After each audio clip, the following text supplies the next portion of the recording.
Huwag nating kakalimutan na ang Panginoon na nagbibigay sa atin ng kapangyarihan na talikuran ng lahat ng nakaraan. Ito man ay tagumpay, pagkakamali, kapalpakan, kasalanan, o celebration ng ating buhay. Ang importante po, hindi tayo mahahadlangan ng ating nakaraan para mabuhay sa kasalukuyan at makita natin na ang kinabukasan natin ay napakaganda sa presensya ng Panginoon. At kung paano natin hahayaan na ang buhay natin ay matapos na makabuluhan, hindi lang para sa sarili natin, kundi para sa mga taong nakahalubilo natin. So we're going to talk about the foundation of finishing strong. So ano nga ba ang pundasyon ng pagtapos ng makapangyarihan sa buhay na ito? Number 1 po talaga si Jesucristo. Pangalawa po is building on the rock. Ikatlo po ay ang pagpapalakas ng pundasyon na ito na napaka-importante para sa ating lahat.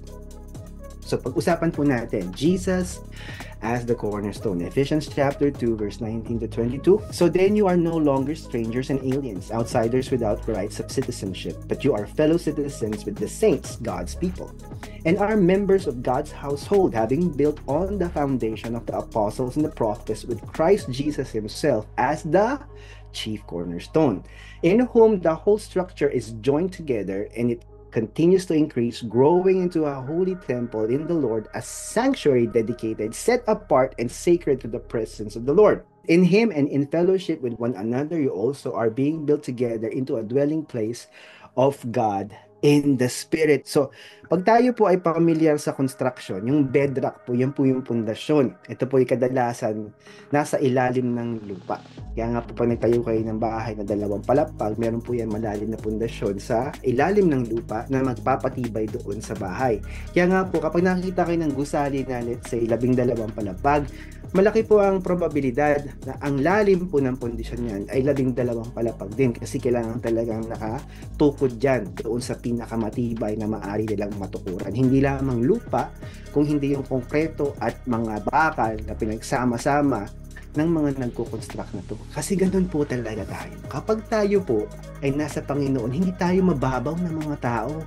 Ibig sabihin, bukod sa malalim ang pangunawa natin, malalim ang ating talino, malalim ang ating pamumuhay, malalim ang ating pag-iisip, dahil sa kalaliman natin sa Panginoon, hindi tayo natitinag, hindi tayo nadadala ng chismis.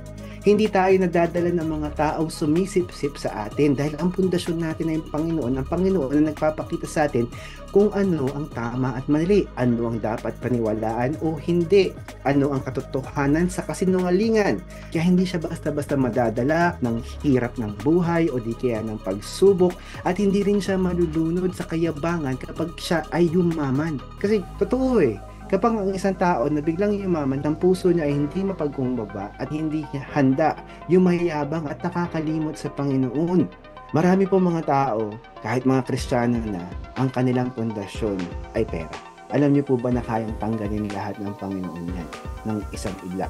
Kung yan po ay anak ng Diyos, didisiplinahin niya yan, yayanigin niya yung anak niya na yan.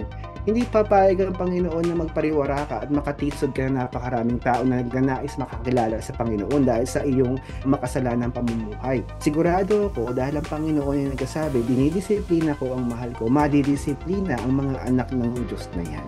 Kasi po, kailangan tayo mapagkatiwalaan. Pag matuwid ang pamumuhay mo, ikaw naman ang una na may kinabang, hindi naman yung mga tao sa kapaligiran mo. Una sa lahat, hindi ka sinungaling. Pangalawang, pagkakatiwalaan ka.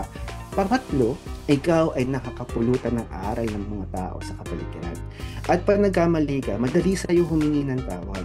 Madali sa'yo makipag-areglo. Hindi yung kasi ganito siya, ganyan siya, di ba? Yung makipagtalo ka pa, lalong-lalo na kung ikaw na yung may kasalanan. At kung ikaw naman, ang offended party, may nagkasala laban sa'yo, kahit hindi pa humingi ng tawad yan, mapapatawad mo na siya.